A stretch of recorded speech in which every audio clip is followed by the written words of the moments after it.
आज हम लोग ठीक है कार्बन एंड इट्स कंपाउंड के बारे में सुभाष से पढ़ेंगे। ठीक है, ये चैप्टर हो गया है तो सुभाष बताएगा कि चैप्टर के बारे में सोच सकते हैं बात है। तो अगर कोई व्यूअर है तो पहली बार इसको सपोर्ट कीजिए, है ना। स्टार्टिंग किया जा रहा है, पहली बार कैमरा के सामने फेस कर रहा है। ठीक है, तो स्टार्ट हो रहा है। सुभाष सोचिए, पब्लिक के सामने तो एक बार जाना ही है ना। यस, तो अभी तो कितना बहुत कम जाने है ना, नाइन्थ क्लास हो रहा है। चलिए तो बताइए पहले बताइए कार्बन के बारे में आप क्या समझते हैं, कार्बन क्या होता है? हम आप लोगों से बताना चाहते हैं कार्बन। हाँ, कार्बन एक ऐसा सब्सटेंस है जो हमारे अर्थ क्रस्ट में 0.02% पाया जाता है मिनरल के रूप में, और यह मिनरल के रूप में हाइड्रोजन कार्बन पाया जाता है, कार्बोनेट्स, कोयला, पेट्रोलियम, और कार्बन शो करता है। सब कुछ बता दें सर? नहीं सब अगर ठीक, बहुत अच्छा बताए, इतना बताते हैं पहले कि कार्बन एक मैटर है। क्या है? मैटर। हाँ, और कैसा मैटर है? एक टाइप का एटम से मिलकर बनता है। क्या बनता है? एक तरह का एटम से मिलकर मैटर बना है, तो क्या हो गया? एलिमेंट हो गया। तो पहले कार्बन क्या है? एलिमेंट। कोई दिक्कत? No sir. कोई दिक्कत नहीं है? No sir. अब चलिए कंपाउंड के बारे में बताइए।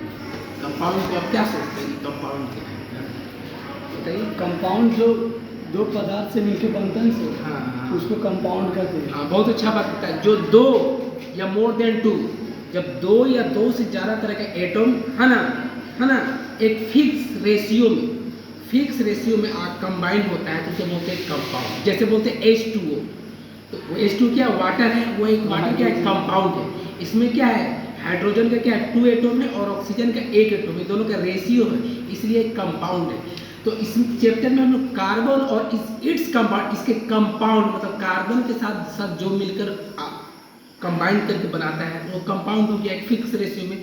इसी चैप्टर में हम लोग उसके बारे में पढ़ेंगे। ठीक है, तो स्टार्ट करते हैं कि पहले की प्रॉपर्टीज ऑफ कार्बन, मतलब कार्बन के क्या क्या गुण होते हैं। कार्बन क्या क्या? हाँ, तो आइए सुभाष से सुनते हैं। ठीक है, कार्बन के क्या क्या गुण होते हैं? कार्बन सबसे पहले नॉन एलिमेंट होता है, हाँ, और कार्बन हाँ, सही बात बताया है ना। उसमें करंट नहीं आता है, कार्बन में करंट नहीं आता। कभी कोयला को छूने से करंट आता है, उसमें कोई करंट जाएगा? नहीं जाएगा। बहुत सुंदर। हाँ, और कार्बन है जो हमेशा कोवलेंट बॉन्ड बनाता है। हाँ, कोवैलेंट बॉन्ड मतलब समझ में आया? अगर कोई भी एक एलिमेंट दूसरे एलिमेंट को, है ना, अगर इलेक्ट्रॉन को दे रहा है या ले रहा है, लेन देन कर रहा है, तो उसे बोलते हैं आयोनिक बॉन्ड। क्या बोलते हैं?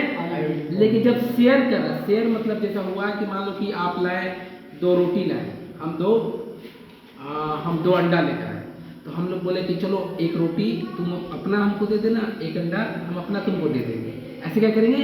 रख दिए, सामने रख कर खा रहे हैं, शेयर करके खा रहे हैं, है ना। देने दिए कि लेके जाओ घर में अपना, शेयर करके। जैसे टिफिन होता है ना, तो तुम अपना दो, मिल जुल कर मिल बांट कर खा रहे हैं, तो शेयर करके समझ में। तो कार्बन क्या करता है? कोवैलेंट बॉन्ड बनाता है, उसको बोलते हैं शेयरिंग ऑफ इलेक्ट्रॉन। इलेक्ट्रॉन को शेयर करना तो बोलते हैं कोवैलेंट बॉन्ड। समझ में आया? और क्या होता है? कार्बन हमेशा टेट्रा वैलेंसी शो करता है और कैटेनेशन करता है। टेट्रा वैलेंसी मतलब समझ में आया? कार्बन का एटम है ना, उसका जो इलेक्ट्रॉन है वो 4 दूसरे एटम के साथ क्या करता है? कंबाइन करता है ना, कोवैलेंट बॉन्ड बनाता है।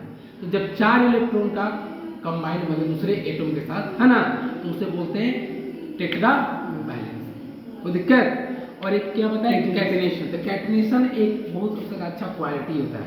जैसे मान लो कि कार्बन ना खुद ही अपना लिंक बना लेता है, किसी को नहीं बोलना पड़ता है मेरे काम कर देगा, वो काम करेगा खुद ही। जैसे किसी मान लो जैसे फिल्म देखते हो ना कि एक लड़का किसी लड़की के साथ गर्लफ्रेंड बनाता है, तो एक मेडिएटर बनाता है, मेरा काम कर देगी, ये मेरा काम कर देगा, तो जाके काम करता है ना, वो खुद अपना काम कर लेता है, खुद अपना सेटिंग कर लेता है। जैसे देखो क्या कहते हैं, कार्बन हम लोग का ऑक्सीजन के साथ मिल रहा है ना, हमारे शरीर में कार्बन है और ऑक्सीजन आ रहा है, तो क्या निकल रहा है? Carbon dioxide. तो कार्बन के साथ हम कुछ किए, ऑक्सीजन ऑटोमेटिक आया और कार्बन के साथ सेटिंग कर लिया, कार्बन डाइऑक्साइड निकाल दिया। तो ये खुद ही लिंक बना लेना है, इसी को बोलते हैं कैटेनेशन। कोई दिक्कत? तो इस वीडियो में यहाँ तक। कोई दिक्कत? अगले वीडियो में और कुछ बताएंगे। ठीक है।